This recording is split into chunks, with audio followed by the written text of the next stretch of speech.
চলে এসেছি আজকে সম্বন্ধর সেকেন্ড ভিডিও নিয়ে। তোমরা যারা আমার আগে ভিডিওটা ফলো করেছো তারা অবশ্যই এই ভিডিওটা ফলো করবে, আর যারা আগের ভিডিওটা ফলো করোনি তারা অবশ্যই দেখে নেবে। আর চলো তাহলে আগে শুরু করা যাবে। তো দেওয়া আছে স্বাভাবিক সংখ্যা সমূহের সেট n এর উপর একটি সম্বন্ধ r নিম্নরূপে সংজ্ঞাত, যেখানে x, y belongs to r আর x + 2y সমান 10 সমস্ত x, y belongs to n এর জন্য n এর উপর r সম্বন্ধটা কিরকম সেটা জানতে চাইছে। তো দেখো, আমরা জানি সসমের জন্য কি হয়, সমস্ত x, x যেন r এর মধ্যে থাকে।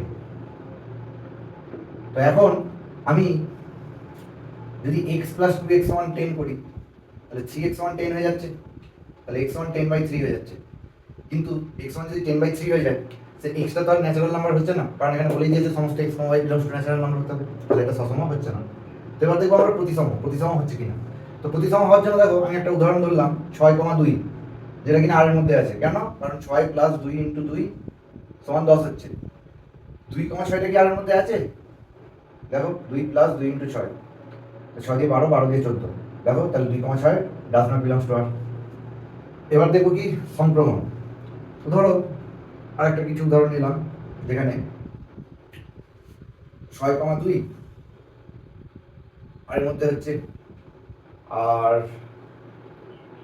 2,4 আর এর মধ্যে হচ্ছে। দেখো 6,2 এর জন্য আমি 10 পাবো, আর 2,4 এর জন্য আমি 10 পাবো। তো 6,4 কি আর এর মধ্যে হচ্ছে? দেখো এটা হচ্ছে না। 6 + 4 × 2 8, 6 আর 8 14 হয়ে যাচ্ছে, তাহলে হচ্ছে না। তাহলে এখানে কোনো সম্পর্কটাই হচ্ছে না, তাহলে এখানে এদের মধ্যে কোনোটি নয়, এটাই কারেক্ট অপশন হবে। দেখো আছে পূর্ণ সংখ্যা সমূহের সেট z এর উপর একটি সম্বন্ধ r নিম্নরূপে সংজ্ঞাত, যেখানে r সমান x, y such that x, y belongs to z এবং x - y মান জোড়, z মানে এখানে ইন্টিজার পূর্ণ সংখ্যা। তাহলে আমাকে দেখতে হবে এটা কি ধরনের সম্পর্ক। তো দেখো আমরা জানি সমস্ত x, x যদি এটা বিলংস টু z হয় তাহলে এটা সসম হবে। তো দেখো x - x সমান 0, 0 কে 2 দিয়ে ভাগ করা যায়, তো তাহলে এটা একটা কি হলো, এটা একটা জোড় সংখ্যা হলো। তাহলে সমস্ত x, x z এর মধ্যে হচ্ছে। নেক্সট দেখো, যদি x, y belongs to z হয়, তার মানে আমি কি বলতে পারি x - y সমান জোড় সংখ্যা। এটা জোড় সংখ্যাকে কিরকম ভাবে লেখা হয়? 2m। তাহলে অবশ্যই y - x টাও কত হবে? -2m। তাহলে এটাও তো জোড় সংখ্যাই থাকছে, যেহেতু m এখানে একটা ইন্টিজার, m একটা ইন্টিজার, তাহলে -2m সেটাও একটা ইন্টিজার, সেটা হচ্ছে জোড় ইন্টিজার। তাহলে এটাও হলো আমার z এর মধ্যে হচ্ছে। নেক্সট দেখবো x, y belongs to z আর y, z belongs to z। এখানে একটা স্মল z, একটা ক্যাপিটাল z। তাহলে আমার x - y এই মানটা জোড় হবে। x - y জোড় হবে মানে আমি x - y সমান 2m ধরে নিলাম, আর y - z টাও জোড় হবে, সেটাকে আমি 2m ধরে নিলাম। তাহলে দুটোকে আমি যদি যোগ করে দিই, x - y + y - z = 2m + 2n, তাহলে ক্যালকুলেশন করলে আসছে x - z = 2 × m + n, যেটা কিনা জোড় সংখ্যা। তাহলে x, y belongs to z, y, z belongs to z এর জন্য আমি কি পেলাম না x, z টাও বিলংস টু z পেলাম। তাহলে এটা হয়ে গেল সংক্রমণ। তাহলে সবকটা সম্বন্ধে কি সিদ্ধ করছে, তাহলে এটা কোন সম্পর্ক হবে? সমতুল্যতা। Correct option option D.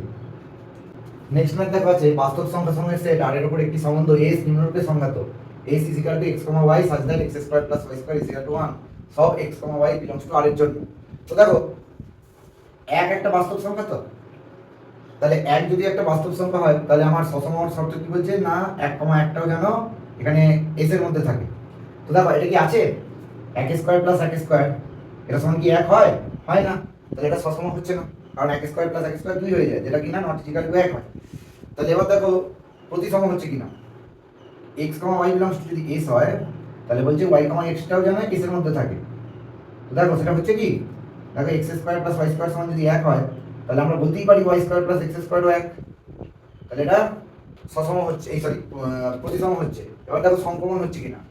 ধরো 1, 0 যেটা কিনা s এর মধ্যে আছে, কারণ 1² + 0² = 1 হয়, আর 0, 1 যেটাও কিনা s এর মধ্যে আছে, কারণ 0² + 1² সেটা সমান 1 হয়। এখন 1, 1 কি s এর মধ্যে আছে? সেটা কিন্তু নেই, কারণ 1² + 1² is not equal to 1। তাহলে এখানে কি সম্পর্কটা হলো? প্রতিসম হলো, সসম বা সংক্রমণ হলো না। তাহলে এটা অপশন নাম্বার সি। নেক্সট অঙ্ক দেখো বলেছে মনে করো একটি সেট a এর উপর r ও s দুটি সম্বন্ধ, তবে নিচের বিকল্পগুলির মধ্যে কোনটি সঠিক নয়। দেখো r এবং s y a এর উপর প্রতিসম হয়, তবে r ইউনিয়ন s এবং r ইন্টারসেকশন x y এর উপর প্রতিসম হবে, এইটা সঠিক নয়। তাহলে এখানে কারেক্ট অপশন এ, বাদ বাকিগুলো সঠিক আছে। নেক্সট ম্যাথ দেখো আছে, মনে করো বাস্তব সংখ্যা সমূহের সেট আর এর উপর একটি সম্বন্ধ আর নিম্নরূপে সংজ্ঞাত, যেখানে এ রিলেশন উইথ বি কেমনভাবে দেওয়া আছে না mod A minus B less is equal to 1। তো দেখো আমরা জানি সমস্ত এ কমা এ বিলংস টু যদি আর হয় তাহলে সেটা একটা সসম সম্পর্ক হয়। তাহলে দেখো এখানে যদি এ কমা এ বিলংস টু আর হয় তাহলে আমরা কি দেখছি না A minus A mod A minus A. তো মড এ মাইনাস এ মানে কত 0, যেটা কিনা লেস দ্যান ইকুয়ালস 1, মানে লেস দ্যান ইকুয়ালস টু 1 এর মধ্যে একটা সম্পর্ক তো সিদ্ধ করছে যে লেস দ্যান 1টা, তাহলে এটা সসম হচ্ছে। এবার ধরো a b belongs to r, তাহলে আমি কি বলতে পারি mod a b less is equal to 1। এখন আমরা জানি মড a b যত হয় মড b a ততই হয়। তাহলে মড a b যদি লেস ইজ ইকুয়াল টু 1 হয় তাহলে মড b এটাও লেস ইজ ইকুয়াল টু 1 হবে। তাহলে এটা কি হয়ে গেল, প্রতিসম হয়ে গেল। এবার ধরো আমি তিনটে ভ্যালু নিলাম, a সমান 0, b সমান 1 আর c সমান 2। তাহলে 0, 1 এটা বিলংস টু r হচ্ছে, কেন? কারণ মড 0 1 যেটা কিনা লেস ইজ ইকুয়াল টু 1 হচ্ছে, আর 1, 2 যেটা বিলংস টু r হচ্ছে, কেন? কারণ 1 2 যেটাও লেস ইজ ইকুয়াল টু 1 হচ্ছে। কিন্তু a, c এটা does not belongs to r হচ্ছে, কেন? কারণ 0, 2 মানে আমি এখান থেকে বলতে পারি মডুলাস অফ 0 2 যেটা কিন্তু লেস ইজ ইকুয়াল টু 1 নয়। তাহলে কি কি সম্পর্ক হলো, সসম হলো আর প্রতিসম হলো। তাহলে কারেক্ট অপশন অপশন ডি। তো এরকম ভিডিও আরো পেতে আমার চ্যানেলটিকে সাবস্ক্রাইব করো, আর থ্যাঙ্কস ফর ওয়াচিং।